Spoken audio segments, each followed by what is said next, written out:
এই মনস্টার যে কোনো মানুষকে সাহায্য করে।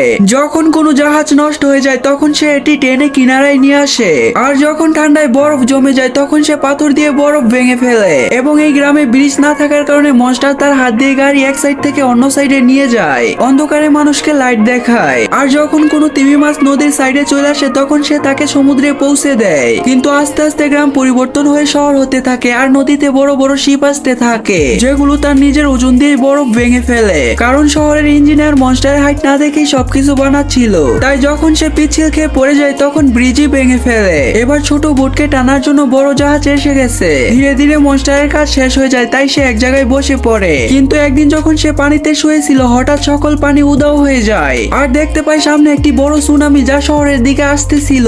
তাই মনস্টার শহরকে বাঁচানোর জন্য দুই পাহাড়ের মাঝখানে বসে যায়, আর শক্তিশালী পানির স্রোত তাকে টুকরো টুকরো করে ফেলে। আচ্ছা, মনস্টার কি ঠিক করেছে নাকি ভুল? লাইক করে কমেন্টে জানাও।